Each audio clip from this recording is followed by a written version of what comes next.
Olá, boa noite. Tudo bem? E aí, galera? Estamos aqui nessa noite de terça-feira para fazer uma live. Eu diria uma live extremamente importante, justamente abordando uma temática muito cara a nós, né? Que é o combate à ideologia de gênero. A gente vai aguardar um pouquinho para que o nosso convidado de hoje, o Miguel Najib, possa entrar e compartilhar conosco esse conteúdo. A gente vai tratar sobre a DPF 457, tá certo? Que é justamente aquela que julgou inconstitucionais a lei municipal do município de Novo Gama, justamente por vedar o conteúdo de ideologia de gênero. Então vamos só aguardar um pouquinho, galera, enquanto isso, porque daqui a pouquinho o Miguel Najib vai entrar aqui para tratar desse tema com a gente. Então, se quiserem, enquanto isso, apresentar, enfim, se vocês quiserem, conversar, apresentar perguntas aqui, estou à disposição, enquanto a gente aguarda o Miguel entrar, tá certo? Boa noite, vamos ver quem está com a gente. Olha quem entrou agora, minha querida afilhada Úrsula, que é enfermeira. Hoje é dia dela, gente. Hoje é dia dos profissionais de enfermagem. Muito bom. Parabéns a todos os profissionais de enfermagem que comemoramos o dia hoje. Em especial minha afilhada que acabou de entrar, Úrsula amada. Deixa eu ver quem mais está com a gente. Tem o pessoal aqui de Portugal. Boa noite, Nazaré, Portugal. Glória a Deus. Lucas Henrique. Tudo bom, meu querido?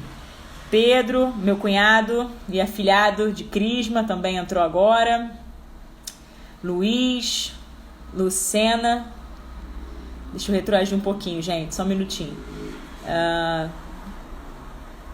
Flávio.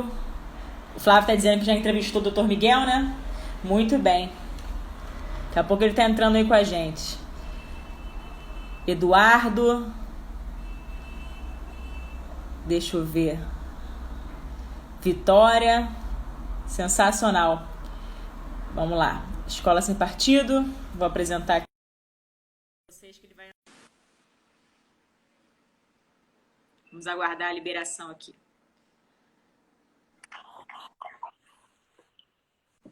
Olá! Olá, boa noite. Boa noite, meu caro. Tudo bem? Tudo ótimo, e você? Graças a Deus. Deixa eu só botar o fone que eu acabei esquecendo. Só um minutinho. Tá ok. Pronto. Acho que porque senão dá uma interferência chata, né? Dá um ruído. Agora melhorou. Eu vou colocar também aqui o fone da Ruth aqui do lado, assim não tem problema de... Deixa eu ver se eu consigo aqui. Ver se eu consigo.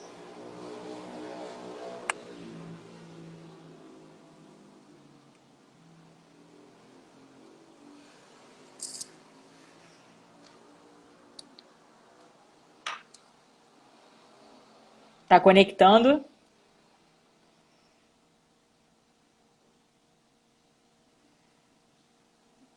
Boa noite, amigos. A conexão tá boa para vocês? Como é que vocês estão achando a conexão? Acho que agora melhorou, Legal, né? para mim tá ótimo, tá ótimo. Ah, maravilha. Tá certo. Tá Porque tinha perfeito. ficado um pouquinho travada. Agora eu acho que destravou, né? Vamos também ver se o pessoal vai dar o joinha aí. Se a conexão falhar, enfim, porque a minha internet, infelizmente, Miguel, tem que até já antecipar, né? Minha internet, às vezes, ela resolve dar uma travada, mas eu espero em Deus que flua normalmente essa nossa live, dê tudo certo, transcorra normalmente sem travar. Mas queria aqui agradecer a sua presença, em primeiro lugar. Estava comentando com eles, um pouquinho antes de você chegar aqui, a gente vai tratar de uma temática muito importante, que é a DPF 457, né, que foi julgada recentemente no Supremo Tribunal Federal, com a intenção de declarar inconstitucional a lei, no caso ali tratando daquele ponto específico, né, da lei de Novo Gama, do município de Novo Gama, que vedava os ensinos, né, de questões de gênero, de ideologia de gênero. E a gente vai abordar essa temática porque as pessoas têm que entender melhor, né? Primeiro que eu acho que há muita, digamos, incompreensão sobre a temática de gênero. Esse é o primeiro ponto. Então é necessário que as pessoas entendam bem o que é, para que a gente possa também melhor combater. E segundo, que a gente entenda bem o ativismo judicial, porque tudo que está acontecendo, principalmente nesses últimos tempos, a gente tem percebido uma usurpação de competência muito grande por parte do Supremo Tribunal Federal, que tem demonstrado ser muito mais uma corte política do que meramente técnica jurídica. Então, a gente percebe invasão de competência, a gente percebe uma série de intervenções arbitrárias, abusivas, por parte dos ministros, do STF, e uma prova disso nada mais é justamente do que essa DPF 457, que será objeto da nossa conversa. Então, eu queria te dar aqui as boas-vindas e também boa noite, a todos, agradecer a participação e deixar aí aberto para você compartilhar conosco, falar o que você acha, enfim, fica muito à vontade, Miguel. Bom, muito obrigado, Cris, por essa iniciativa, de debater, de falar sobre esse assunto. Um assunto que mobilizou as famílias ao longo de 3 anos, 2014, 2015 e 2016. As famílias se mobilizaram para que essa temática não fosse incluída nos planos de educação, no Plano Nacional de Educação, nos planos estaduais e municipais de educação. Nós assistimos, ao longo desses 3 anos, embates, duros embates, nas casas legislativas, tanto no Congresso Nacional, como nas câmaras municipais e assembleias legislativas. De um lado, as famílias e as igrejas contrárias à inclusão dessa temática, sobretudo na educação infantil, no ensino fundamental e médio, educação infantil, ensino fundamental e médio. E do outro lado, os movimentos de esquerda, sobretudo o movimento feminista e LGBT, defendendo com unhas e dentes, apoiados pelos sindicatos de professores e partidos de esquerda, defendendo com unhas e dentes que essa temática seja, e na ocasião que ela fosse incluída nos planos de educação. Nós vencemos a batalha nas casas legislativas, na Casa do Povo, nós vencemos. Mas eles venceram no tapetão do STF. E há 2 semanas o Supremo bateu o martelo e, na prática, considerou que ideologia de gênero nas escolas é uma cláusula pétrea da Constituição Federal. Quer dizer, é inacreditável que o Supremo tenha proferido essa decisão, mas isso que esta é a realidade hoje com a qual nós teremos de lidar daqui para frente. Como é que nós vamos proteger os nossos filhos dentro das escolas, depois dessa decisão do STF? Porque, evidentemente, esses movimentos que defendiam e ainda defendem que a ideologia de gênero seja martelada na cabeça das crianças, eles foram agora empoderados, pela decisão do STF. Eles estão agora se sentindo com toda a razão. Se eles tinham algum temor antes, agora eles estão bastante encorajados a fazer isso. E vão atropelar as famílias, eu não tenho dúvida nenhuma. Por isso, mais do que nunca, os pais precisam fiscalizar o que acontece dentro da sala de aula. Não há outro remédio para esse problema, para essa doença. Essa doença só será curada, mas ela pode ser curada na base da fiscalização e na medida em que os pais saibam exercer o direito que eles têm com base na Constituição Federal, que é o direito de criar e educar os seus filhos menores de acordo com as suas próprias convicções, de acordo com os seus próprios valores, com as suas próprias crenças. Esse direito dos pais está garantido na Constituição Federal e na Convenção Americana de Direitos Humanos, o Pacto de São José da Costa Rica. Exatamente, E é curioso, porque eu estava até lendo bem os argumentos que eles utilizaram no bojo da DPF para declarar inconstitucional, essa lei municipal.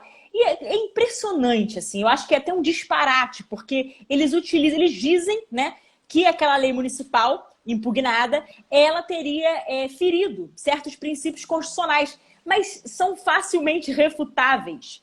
Por exemplo, eles dizem que a competência para legislar sobre a educação nacional é da União. Nesse ponto, ok, a Constituição assegura isso, realmente competência privativa da União. Só que em se tratando de normas gerais. Então, o que cabe à União? Cabe à União tratar de normas gerais e cabe aos estados e municípios em caráter concorrente, ou seja, eles têm uma competência concorrente. Isso, a própria Constituição Federal, no seu artigo 24, inciso 9, fala o quê? Que a competência, nesse caso, é concorrente, porque os municípios, né, os estados, eles podem legislar sobre o tema desde que respeitadas as normas gerais da União, né? Agora, é curioso, porque simplesmente a gente tem um PNE, como o Najib muito bem falou, né, um Plano Nacional de Educação que rejeitou o gênero. Eu lembro bem de toda a discussão, porque eu estive nela, né, em 2014, 2015, a gente já acompanhava essas questões de gênero, a gente tinha uma mobilização popular muito grande, as famílias,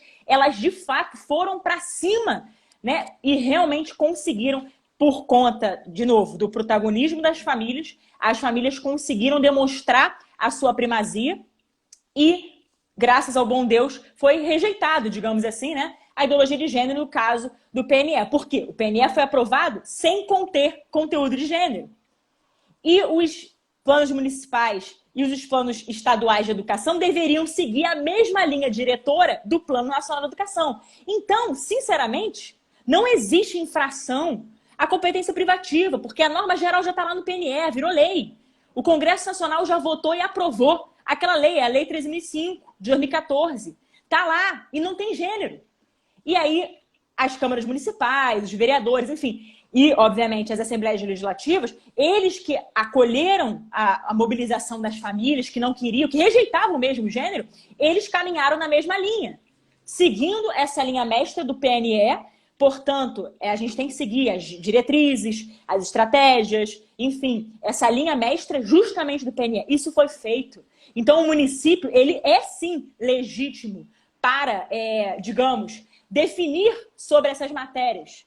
Não existe uma, digamos, uma infração, uma ofensa a esse princípio. Porque, como eu disse, está sendo respeitada a norma geral. Mas eles simplesmente descartam essa possibilidade. Esse é o absurdo. Eles descartam isso porque, como o Najib também lembrou, eles querem utilizar o STF como ponta de lança. Eles querem utilizar o Supremo Tribunal Federal como salvaguarda das minorias. Ou seja, o STF que não respeita as famílias. Ou melhor, um STF que atropela o espaço do parlamento, a democracia. A gente tem um Estado democrático de direito, será mesmo? Eu me pergunto sobre isso, né? A gente vive mesmo sob a égide de um Estado democrático de direito? Supostamente deveria, né? Porque supostamente os poderes deveriam ser independentes e harmônicos entre si. Mas não é assim que a gente está percebendo hoje. Não é isso que a gente vê. O que a gente vê é um agigantamento do Supremo. É uma Suprema Corte que arroga para si extremas competências que não lhes cabem. A gente vê uma Suprema Corte que abre mão e, pior, manipula os princípios constitucionais, como a gente está vendo aqui, né? Imputando certas responsabilidades, coisas que, sinceramente, a gente vê que são facilmente refutáveis. Esse é um exemplo, né? E como o Najib falou. Então, eu acho que, mais do que nunca, fazendo coro também às suas palavras, Najib, muito pertinentes, a gente precisa mostrar, encorajar as famílias, né? Encorajar as famílias para que tomem de volta o protagonismo da educação dos seus filhos, porque a Constituição Federal, no seu artigo 226, dá essa garantia para as famílias. A responsabilidade da educação é das famílias, a família é base da sociedade, não existe sociedade sem família. Existe uma topografia, digamos assim, no próprio artigo 227 da nossa Constituição. Ali fala que é dever, aí primeiro diz da família, depois da sociedade, depois do Estado. Então, o que a gente percebe? Que, topograficamente, a família, óbvio que vem antes, é direito natural. Então, o Estado precisa respeitar o direito da família. Princípio da subsidiariedade. Né? Então, a gente percebe que o STF hoje atropela todos os princípios e manipula a Constituição como bem entende para fazer valer justamente o que eu chamo de ditadura das minorias. Então, a gente tem que encorajar mesmo as famílias, mostrar para as famílias que elas precisam tomar as rédeas da educação dos seus filhos, porque isso é assegurado não só pela Constituição Federal, pelo Tratado São José da Costa Rica, pelo Tratado Internacional, do qual o Brasil é signatário, né, que trata muito bem dessa liberdade dos pais de educar os seus próprios filhos, legitimando o próprio homeschooling, diga-se de passagem. Enfim, também tem outros tratados internacionais, dos quais o Brasil é signatário, que tratam desse mesmo tema. Então, a gente precisa encorajar e fiscalizar, como o Najib falou. Não é verdade, Najib? Não, perfeito. Eu estou de pleno acordo com você, Cris. E quero chamar a atenção ainda para uma coisa. Conteúdo curricular nunca foi no Brasil norma de diretrizes e bases da educação nacional. Do contrário, os estados, que podem também fazer currículos, não teriam essa competência. Então, é óbvio, do meu ponto de vista, pelo menos, que essa categoria de normas jurídicas não se encaixa na categoria de diretrizes e bases da educação nacional. Se você pega lá a LDB, no artigo não sei, 20 e poucos, 26, se não me engano, ela define, grosso modo, as áreas de conhecimento. Por exemplo, língua portuguesa, matemática, ciências naturais e ciências sociais. Mas agora, a especificação dentro desse grande, vamos dizer assim, dessa macro moldura dos conteúdos curriculares, isso nunca foi conteúdo de lei de diretrizes e bases da educação. Então, é uma mentira do STF, é um engodo. Eles querem quiseram e fizeram alijar os municípios dessa discussão. Então, nem este fundamento se sustenta da decisão do Supremo. Esse fundamento, que, diga-se de passagem, foi engolido pelo advogado-geral da União. O advogado-geral da União também considerou que os municípios não podiam discutir não podiam legislar sobre essa matéria. Mas eu vou além. Aquilo que foi proibido na lei de Novo Gama, do município de Novo Gama, foi a ideologia de gênero. Não foi o debate científico das questões de gênero. Eu sei que essa discussão essa expressão já é em si mesma ideológica, questões de gênero. Mas eu dou um passo antes para dizer, olha, o que o município proibiu de forma expressa foi a doutrinação com base na ideologia de gênero. E isso é ilegal, Cris. Assim como o Estado não pode promover uma determinada religião, no caso, o Estado brasileiro, que é um Estado laico, ele também promoveu uma determinada ideologia. Pelas mesmas razões que ele não pode promover uma religião, porque o nosso Estado é laico. Então, o que o município de Novo Gama proibiu foi que o Estado, ou seja, o próprio município, promovesse nas suas escolas uma ideologia. Ou seja, ele proibiu que os professores e as escolas praticassem atos ilegais, atos ilícitos, pelos quais o próprio município teria e terá de responder caso algum pai se sinta lesado pelo que está sendo veiculado ali. Então, e a Constituição Federal, no artigo 23, inciso 2º, é muito clara quando ela diz o seguinte: é competência comum da União, dos estados e dos municípios zelar pela guarda da Constituição e das leis.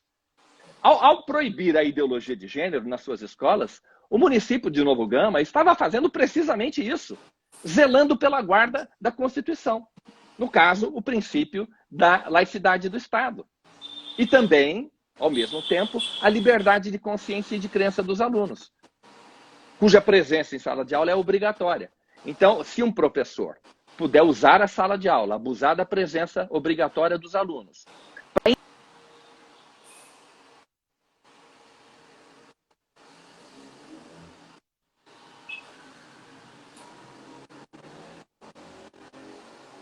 violando ao mesmo tempo a laicidade do Estado e a liberdade de consciência e de crença do aluno. Ou seja, estaria praticando um ato ilícito dentro das escolas.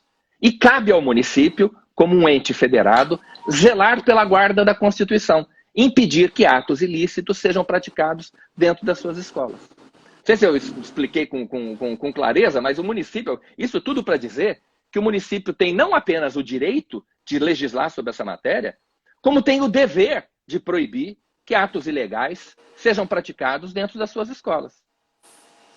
Da mesma maneira, tem tanto dever, né, justamente considerando a competência concorrente, a questão da competência comum na guarda da Constituição, que eu concordo com você nesse ponto, e também tem o detalhe, né? A quem cabe legislar sobre a questão da educação básica, propriamente dito? Ao município. Ao município? É do município essa competência, então como é que ele não vai legislar sobre isso? Claro. É uma insanidade. Agora, só tem um ponto, né, que eu acho importante, porque assim, eu vejo muitas pessoas falando, reduzindo o debate de gênero, vejam o que eu vou dizer, né? reduzindo o debate de gênero como se fosse apenas assim, só os cristãos são contrários à ideologia de gênero porque usam argumentos religiosos. Isso é extremamente reducionista. Porque a questão de gênero, propriamente dita, ela já é, como você falou, ideológica. E ela já é totalmente descolada da realidade biológica. Primeiro, a gente tem que entender o que é gênero, né? Por que a gente chama ideologia? Eu sempre gosto de citar uma frase que, detalhe, não é minha, tá? Eu vou citar, vou parafrasear uma feminista, vejam. A feminista diz que, Karen Wolfen, no caso, essa feminista, que ela diz que o próprio feminismo é uma ideologia. Palavras da Karen Wolfen. Então, me valendo dessa mesma paráfrase, gênero não deixa de ser uma ideologia, né? Agora, tem um outro ponto, né? Primeiro, o que é gênero? Gênero é esse construto social e cultural. Se a gente percebe bem como que esse debate ele foi sendo travado, é evidente que a gente percebe que isso aconteceu no âmbito da academia. Então, foram debates acadêmicos, foram debates que foram forjados dentro das universidades. Agora, como é que pode a nossa Constituição... Quer dizer, a Constituição não fala nada de gênero, também tem isso. A Constituição não cita gênero em absolutamente nada, só gênero alimentício. Mas não cita gênero. A legislação brasileira, no caso, para além da Constituição, sendo que todas as leis infraconstitucionais precisam respeitar, né, essa norma, né, maior, que é justamente a Constituição Federal, que não fala de gênero. E as leis infraconstitucionais querem trazer um tema de gênero, sendo que é absolutamente fluido. Foi um debate travado na academia que não tem respaldo científico nenhum. E eles querem impor, através de uma doutrinação ideológica, eles querem impor esse tipo de conteúdo para as crianças, para os adolescentes, enfim. Isso aqui é desconectado da realidade biológica. Não tem nada na ciência que ateste a questão de gênero. E aí a gente teria que ir um debate muito além para saber aonde que, de fato, isso aconteceu, como aconteceu. Aí a gente teria que falar, por exemplo, de John Money, do caso do David Hyman. A gente teria que citar as próprias feministas para ver como é que isso foi acontecendo, como é que isso foi progredindo ao longo do tempo. Teríamos que falar de Karl Marx, de Karl Korsch, a gente teria que falar de Heidegger, teria que falar de Foucault, de Jacques Derrida, de Judith Butler. Eu até ia trazer o livro, na verdade está lá dentro, depois eu posso mostrar para vocês, o livro da Judith Butler, que ela diz que qual é a intenção dela? É tornar o sexo discursivo. E a intenção das feministas nada mais com essa ideia de gênero também, nada mais do que dizer o seguinte, olha, vamos acabar com a diferença anatômica entre os sexos. Isso é uma aberração. Isso é completamente antinatural. É desconectado dessa realidade biológica, desse mundo natural. Então, assim, é um esvaziamento. E o pior, você cria um gênero fluido, algo que sequer tem um conceito fechado. E como é que você vai trazer, introduzir para a legislação uma coisa que não se tem conceito fechado? Então, a gente vive hoje uma esquizofrenia. No próprio parlamento, né? Seja no âmbito das câmaras municipais, assembleias legislativas, ou o próprio Congresso Nacional, todas as vezes que esse assunto entra em pauta, é uma discussão homérica. Por quê? Porque as pessoas não compreendem o que é. Esse é um primeiro aspecto. O segundo aspecto é que a questão da laicidade do Estado. A própria ADPF 457 teve uma abordagem nesse sentido, né? O STF achou que isso era uma ofensa à laicidade do Estado. Eu discordo, particularmente. E esclareço aqui o motivo. Por quê? Primeiro, o que é o Estado laico? É um Estado que não é confessional, que não tem ali uma confessionalidade, que não tem uma religião oficial, etc. Agora, engraçado, né? Parece que eles querem demonizar o pensamento cristão. Veja, eu não estou aqui querendo dizer que a gente tem que usar argumentos religiosos. A gente até pode. Eu não vejo problema nenhum usar argumentos religiosos para refutar gênero, mas não podemos ser reducionistas. Agora, demonizar o argumento religioso, parece que todos têm direito à fala, né? Todo mundo tem direito à liberdade de expressão, menos o cristão, que tem que ser cerceado. Eles falam de censura. Censura, o que eu mais vejo é a censura das famílias. A família que tem primazia na competência da educação dos seus filhos, ela que está sendo censurada. A família já demonstrou muito bem. Quem sabe o que é melhor para o meu filho sou eu. Não é o Estado que tem que se meter na educação que eu quero dar para o meu filho. É isso que eu acho um absurdo dos absurdos. É o Estado querer se meter na esfera privada das famílias. Por isso a necessidade dessa fiscalização, que o Najib já falava também. Porque nós, pais, temos que saber qual é o conteúdo que os nossos filhos estão dando em sala de aula. Porque também tem aquele ponto. O professor dentro de sala de aula, ele tem a liberdade de cátedra. O que significa? Ele vai lecionar com base num conteúdo programático. Ele recebe ali um programa pedagógico e ele vai lecionar. Agora, ele pode inventar a realidade? Não. Ele tem que falar, ele tem que ensinar a verdade. Ele tem que falar, por exemplo, se for biologia, falar do aspecto científico com esse respaldo. Agora, ele não pode inventar o que ele acha, não é coisa da cabeça dele, que nem se a gente for pegar a história. Eu até gosto de citar esse exemplo, que é bastante polêmico, cito de propósito. Regime militar. Gente, tem as fontes historiográficas. A pessoa não pode ensinar a história de forma unilateral. Eu acho que foi assim. Você não acha nada, com todo respeito. Tem lá uma história para comprovar. Então, a gente tem que mostrar, quem está lecionando, o professor que está lecionando, tem que lecionar com essa liberdade de cátedra, sim, respeitando a verdade, ensinando a verdade. O que a gente vê hoje são invencionices. São professores querendo, com perdão a expressão, vomitar seus achismos dentro de sala de aula, e especialmente ensinando uma coisa que não tem respaldo científico, que é gênero, que estimula a erotização precoce das crianças, que estimula a hipersexualização. Eu não estou falando só de criança, adolescente, jovem, todos eles que faz uma alvo, confusão, né? introduz uma confusão na cabeça do adolescente, sobretudo da criança e do adolescente, que é terrivelmente nociva para o desenvolvimento desse indivíduo que está em fase de formação. Lembrando, né, que o ECA tem um dispositivo que diz assim, que é preciso proteger a integridade psíquica e moral dos estudantes, das crianças e dos adolescentes. Então vem um professor e começa a fazer bagunça, começa a fazer da cabeça da criança um playground, começa vamos brincar. E aí eu fiz uma live na semana passada, e vou fazer uma amanhã, falando sobre essa temática.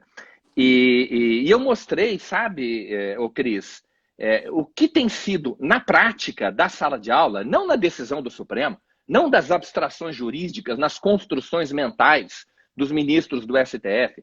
Eu digo, o que tem sido, na prática, de que maneira esta temática vem sendo abordada na prática. Então, por exemplo, num município, numa escola do município do Sertão de Alagoas, um professor resolveu fazer lá uma semana da diversidade, etc. Aí,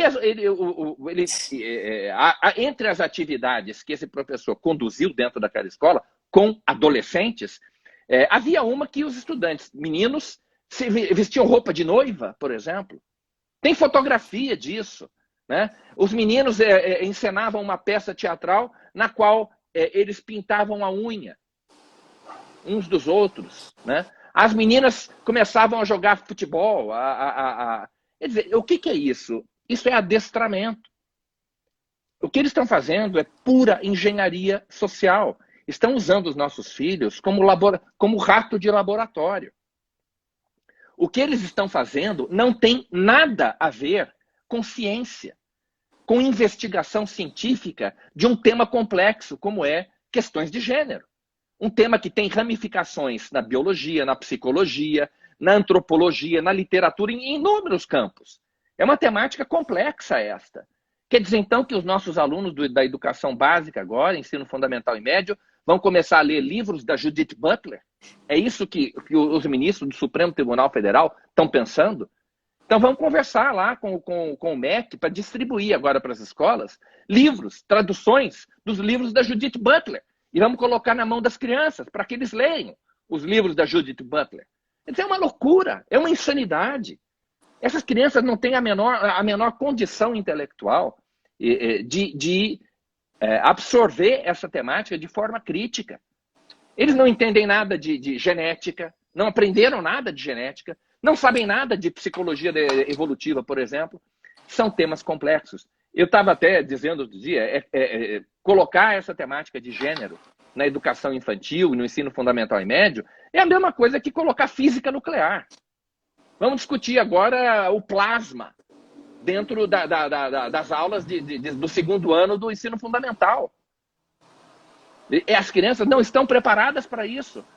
Então, o que sobra? O que o professor faz? Bom, já que o aluno não entende isso, então vamos fazer adestramento. Vamos fazer adestramento com cartazes, fazer militância, escrever slogan. É isso que tem sido essas chamadas questões de gênero. Quando um professor fala, vou falar de gênero com seu filho e sua filha, naquela imagem icônica, né? Um ícone, aquele negócio, um ícone do desaforo, da violência contra as famílias. Então, quando um professor diz, vou falar de gênero para seu filho e sua filha, é disso que eles estão falando. É dessa pataquada, que não tem nada a ver com ciência. É puro adestramento. Exato. Exatamente. Adestramento, doutrinação, né? Imposição lavagem cerebral, ideológica, imposição, lavagem cerebral. E é e exatamente confusão isso. mental. Confusão mental. É isso mesmo. Eles usam, é exatamente o que você falou. É um laboratório. As escolas hoje se transformaram em laboratórios, né? Cujos ratos são os nossos filhos. E então a gente está vivendo uma inversão total. E assim, o que é mais escandaloso é que Barroso, certa vez, falou que com a boa manipulação da Constituição, eles poderiam fazer o que eles bem quisessem. E isso está acontecendo, né? A gente vê isso cotidianamente. Cada decisão proferida pelo Supremo é um tiro de misericórdia. Por quê? Aqueles que deveriam ser os guardiões da Constituição manipulam a Constituição, interpretando os princípios como bem entendem. Só que é curioso porque eles afrontam outros princípios constitucionais e mais, como o Najib falou sobre a criança que está em fase de desenvolvimento. O ECA protege a criança de modo integral, esse desenvolvimento integral da criança. O Estatuto da Criança e Adolescente não é à toa. Ele tem uma razão de existir. É porque a criança ela não está ainda na sua fase cognitiva, tipo, ela não é psicologicamente ainda preparada para certos debates. Não é mesmo. Né? E detalhe, não só a criança, mas assim, tem certos debates que de fato tem momento para começar. Eu gostei muito quando o Najib falou sobre a física nuclear, né? Porque realmente é isso. Como é que você vai ensinar para uma criança algo que ela não tem maturidade nenhuma, discernimento nenhum de compreender, e mesmo um jovem. Então, assim, quando a gente traz para o âmbito acadêmico um debate que, sinceramente, além de tudo, é insustentável do ponto de vista biológico e científico, sinceramente, assim, vira essa produção de confusão que a gente está falando. E a gente percebe que todo esse processo, o que eles vão fazendo? Eles vão fazendo de tudo para alijar a família do processo, do ensino. Então, a gente percebe que as escolas se transformaram em fábricas. E os pais que ensinam aquele dever, né? Tem aquele dever, obviamente, de ensinar, por exemplo, a moralidade. Cada um ensina. O Pacto São José da Costa Rica, de fato, demonstra isso. Que é essa competência dos pais para ensinar suas convicções, sim, morais. Isso é ensinado pelos pais. Aí chega um aluno dentro de sala de aula e recebe aquela lavagem cerebral, chega dentro de casa e se volta contra os pais. Porque diz que o pai é um preconceituoso. Só que, na verdade, isso é falacioso. Porque dizer que gênero, ou então não, você tem que defender gênero porque isso é o combate ao preconceito, isso é mentira. Isso é uma grande falácia. Para isso, a gente tem que ver o conteúdo. Eu costumo dizer, Najib, que não adianta a gente tomar parte de forma enviesada, né? A gente tem que compreender a realidade como ela é. Então, a questão de gênero, eu costumo dizer, olha, qual é a aparência da ideologia de gênero? A aparência. Né? A aparência é uma luta contra o preconceito. Quem vai lutar contra? Quem vai ser contra isso, né? Porque se você for diferente, pensar diferente, você é um preconceituoso, um homofóbico, etc. Mas essa é a aparência. E qual é o conteúdo? O conteúdo a gente sabe qual é. Coloca a família, bota uns contra os outros, os filhos contra os pais. Então, o conteúdo é a destruição da família. É o desmantelamento da família, absolutamente. E a gente vê isso historicamente. A família que, como a premissa, né, garante ali na própria Constituição Federal, é a base da sociedade. Então, como a gente falou no início, não existe Estado sem família. Portanto, a família precede o Estado. Se a família é a base, ela precisa ter primazia, ela precisa ser respeitada. E tudo que a gente não percebe hoje é exatamente isso, esse respeito às famílias. Né? E começando pelo Supremo Tribunal Federal, que, como eu costumo dizer, é a ponta de lança do processo revolucionário. Então, o que a gente está vendo de desmantelamento, não só das famílias, mas dos próprios valores da sociedade, tem sido capitaneado justamente pelas minorias, mas que se instrumentalizam do ativismo judicial para chegar e para conseguir o que eles almejam. O que eles querem é exatamente isso. Quanto mais fragilizados os nossos filhos, melhor o processo de dominação. É isso que a gente tem que compreender. Quanto mais a gente fica alijado, ou seja, mais as famílias ficam apartadas desse processo de ensino, mais eles exercem autoridade sobre os nossos filhos e mais facilita esse processo de dominação e, por que não dizer, controle também, comportamental das nossas crianças. Claro, claro. Então, esse é o panorama geral. E como é que a gente combate isso? Como é que a gente tem... Porque, beleza, eu sou legisladora hoje. Hoje eu estou investindo no cargo de deputada federal. Tenho o dever moral de defender as famílias. Primeiro porque isso, para mim, é um valor absoluto. Defender a família, isso não é negociável para mim. Eu não vou escolher. Eu vou, de fato, defender acima de tudo porque é inegociável. Esse é meu papel. E a família, da mesma forma, a vida, né, são valores fundantes. Os dois, vida e família, são valores fundantes da sociedade. Então, nós devemos resguardar, respeitar, preservar esses valores. Então, nós temos o dever de legislar em favor disso e combatendo tudo aquilo que, de fato, afronta a vida, a família, etc. Mas como que nós, agora eu me refiro até enquanto sociedade, o que a sociedade pode fazer, né, para confrontar esse tipo de atitude? Aí você, dentro, né, como fundador do Escola Sem Partido, como que os pais podem melhor fiscalizar os seus filhos, principalmente dentro de sala de aula? Como que isso pode ser feito da melhor maneira para que a gente atinja esse objetivo de trazer de volta, devolver para os pais o protagonismo que de fato é deles? Olha, Cris, é muito importante a gente não se enganar pela aparência das coisas, né? Eu sempre critiquei a esperança, vamos dizer assim, a expectativa exagerada das famílias e das igrejas com relação à aprovação dessas leis, dos planos municipais e estaduais de educação, proibindo a ideologia de gênero.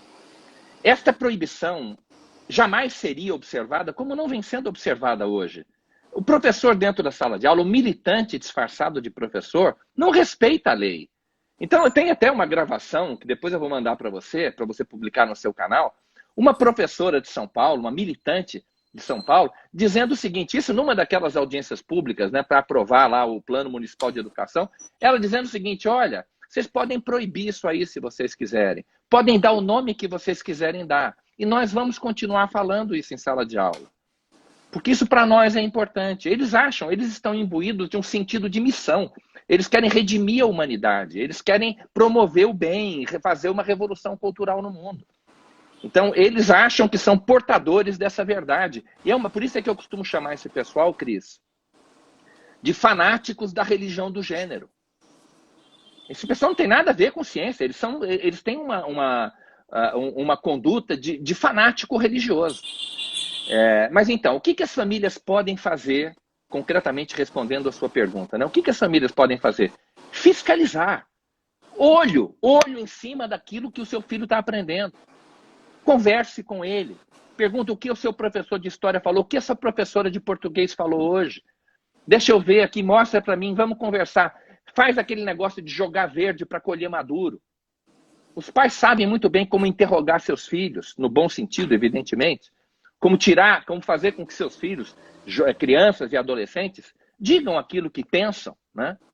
Por outro lado, o que um pai tem que fazer? Tem que conhecer, saber quem são os professores dos seus filhos e olhar as redes sociais deles. É muito fácil de fazer isso. Como é que é o nome do seu professor de sociologia? José da Silva. Vai lá no Facebook, vamos ver o perfil do Zé da Silva. Vamos ver o que ele está postando. Vamos ver o que ele tá na cabeça dele. Porque o que ele posta na internet é o que ele vai falar na sala de aula. Verdade. O que ele posta no Facebook, ele vai falar aquilo na sala de aula. Está na cabeça dele aquilo. Então, pais, fiscalizem as redes sociais dos professores dos seus filhos. Saibam como eles pensam. O que eles vão dizer. E com base naquilo que você vir nas redes sociais, no perfil dos professores, você faz questionamento ao seu filho. Você pergunta, e aí, filho, o que você acha desse assunto? Aí ele entrega o jogo. Muito simples, é muito simples. Os pais têm o direito de saber o que os seus filhos estão aprendendo na sala de aula. Então, os filhos, os estudantes, têm o direito de gravar as aulas. Filmar não é tão relevante assim. Mas a gravação, o áudio, é importante para o pai saber qual foi o discurso do professor. Então, os pais têm o direito de fazer isso. O Escola Sem Partido, Cris, preparou um modelo de petição de mandado de segurança para os pais exercerem o direito de gravar as aulas que os seus filhos assistem. E a Né? notificação extrajudicial, você acha válido? É um outro caminho, que pode ser usado, inclusive, preventivamente. Mesmo que nada esteja acontecendo, o pai já avisa, olha só, né? Manda para o professor e para a escola. E se essa notificação for assinada por um advogado, algum amigo da família, algum parente, um irmão, um pai, um tio, que seja advogado, tanto melhor, mais efeito ela vai produzir. Porque essa notificação ela serve para o seguinte, né? Ela diz assim, fique esperto, porque se você continuar tratando desse assunto em sala de aula, eu vou te processar. Meu filho está autorizado a reportar, a gravar as aulas. Diga isso na representação. Meu filho está autorizado a gravar as aulas. O professor não vai saber quem é que está gravando a aula. São 40 alunos na sala de aula, ele vai ficar temeroso. Né? Oh, será que estão me gravando aqui? Será que estão... Né? Gente, a família tem que partir para a legítima defesa. Pais exerçam o direito à legítima defesa dos seus filhos. Gravem as aulas. Processem os professores com base naquilo que foi gravado. Esqueçam as abstrações dos ministros do Supremo Tribunal Federal. O que importa é o que está acontecendo dentro da sala de aula. O que importa é o discurso que o seu filho está escutando dentro da sala de aula. Então é isso. Denunciem, mandem para o Escola Sem Partido, a gente publica isso. É importante porque compartilhar este conhecimento, esses fatos, para que outros pais também conheçam essa realidade e exerçam também o seu direito. Porque, Cris, quando um pai defende o seu filho dentro da sala de aula, ele está defendendo os outros 39 numa sala de 40. Né? Se ele chega e manda uma notificação, um pai manda uma notificação judicial, extrajudicial, para o professor,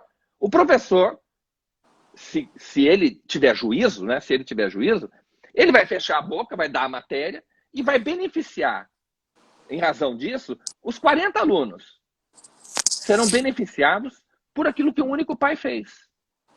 É importante também deixar claro o seguinte, nós, cristãos, não queremos usar o sistema público de ensino para promover as nossas crenças.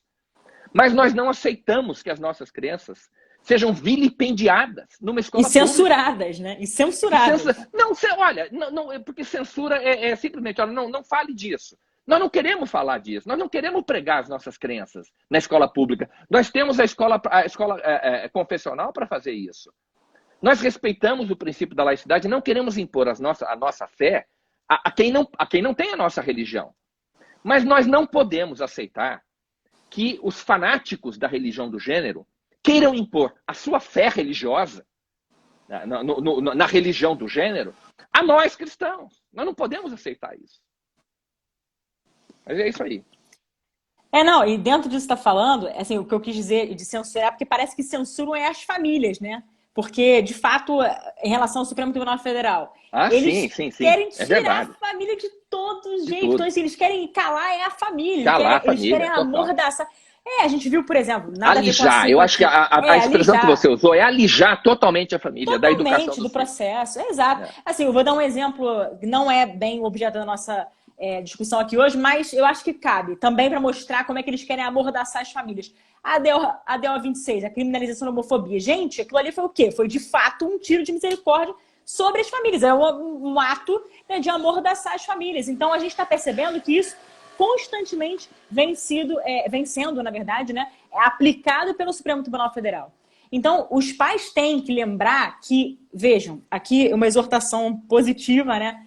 Falo sempre para todos os pais, lido muito com famílias, sou católica e falo disso sempre também, não só dentro do espaço da igreja, mas fora também, para dizer, pais, não terceirizem a educação dos seus filhos, porque infelizmente isso também tem sido, digamos, um dos problemas que a gente enfrenta. A gente percebe que às vezes o pai terceiriza para a escola a educação, não acompanha o conteúdo que seu filho está aprendendo, não percebe, não fiscaliza, inclusive, conteúdo de internet. Às vezes o filho está dentro do computador assistindo uma videoaula sobre gênero e o pai não está sabendo.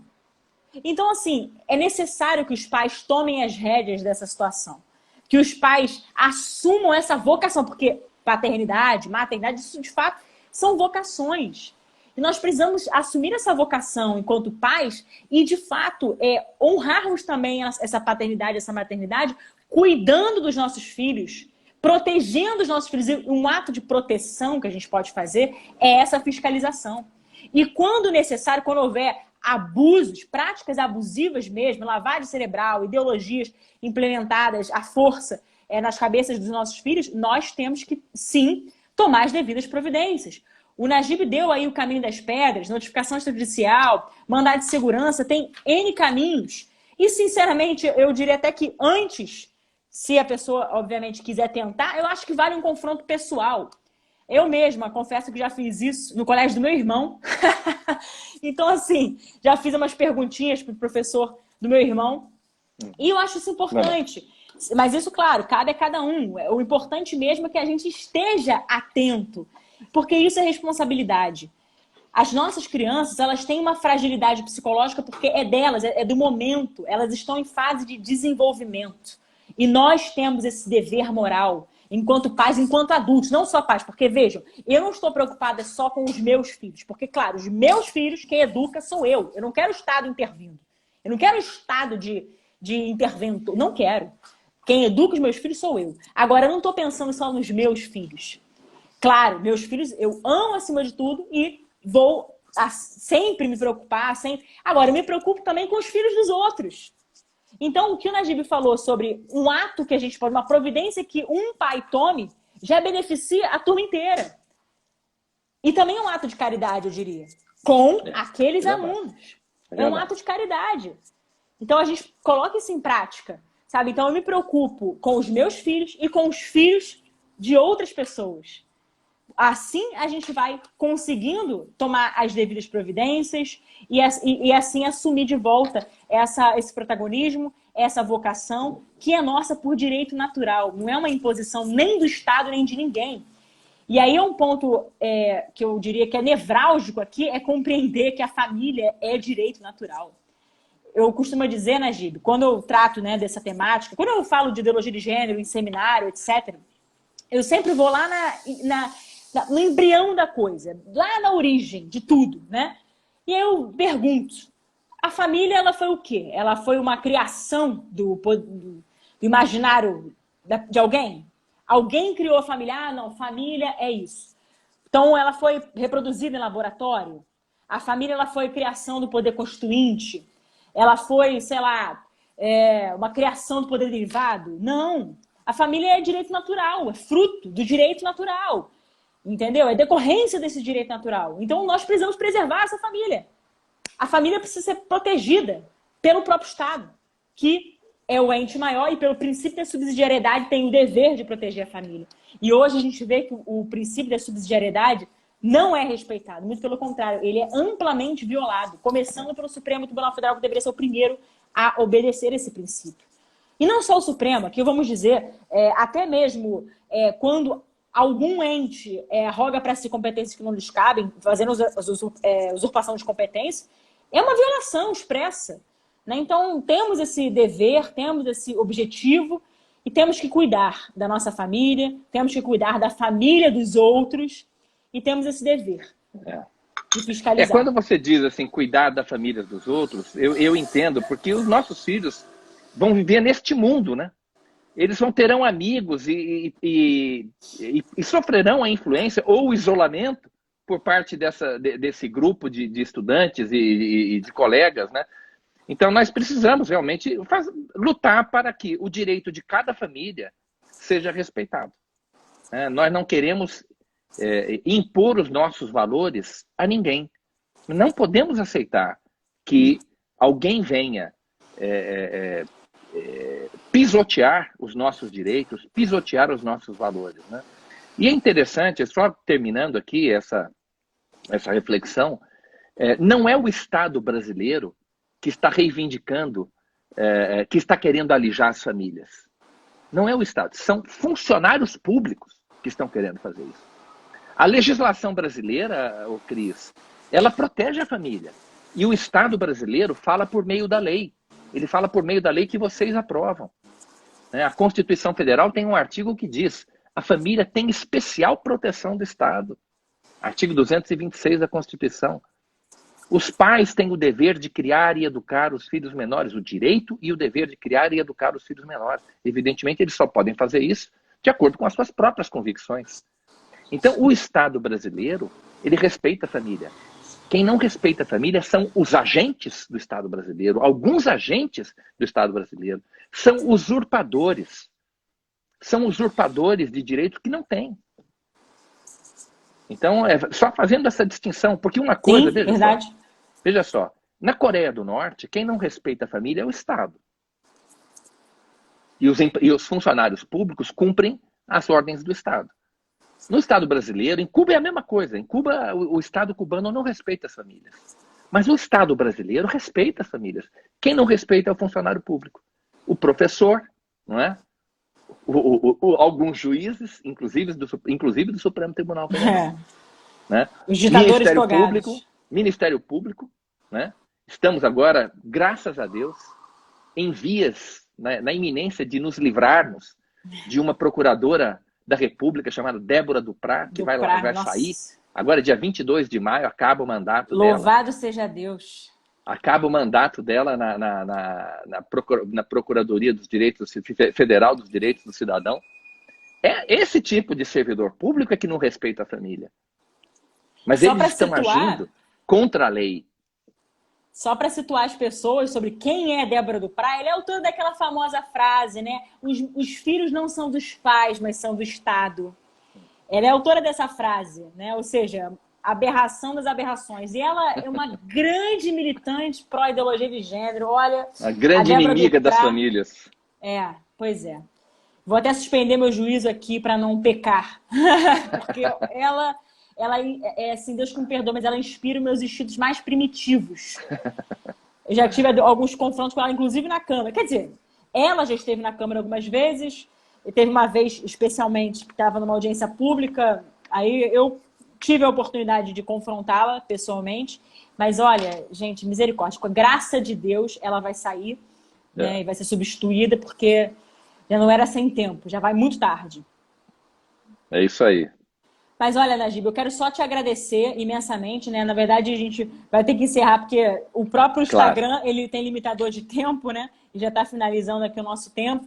Mas primeiro te agradecer pelas exposições ricas, né? Pelo seu trabalho à frente da Escola Sem Partido, você que protege tantas crianças, tantos jovens contra esse absurdo, contra essa questão anticientífica que é a ideologia de gênero. Então, só tenho mesmo que te agradecer em nome, né, de outras famílias, de outros pais, e te encorajar mesmo nessa missão, porque é uma missão árdua, é mesmo uma missão que a gente abraçou e abraça com muito carinho para proteger os nossos filhos e os filhos de outros. É isso aí. Então, se quiser fazer suas considerações finais, já te agradeço imensamente mais uma vez. E quando você tiver disponibilidade, a gente pode marcar outras oportunidades. Eu sempre tenho. É importante a gente falar desses assuntos. Então, conte sempre comigo. Obrigado por essa oportunidade. E é isso aí. Se tiverem dúvidas, escrevam também por Escola Sem Partido. A gente vai tentar responder. Tá legal? Valeu. Maravilha. Deus abençoe, gente. Obrigado. Beijo grande. Fiquem com Deus. Tchau, tchau.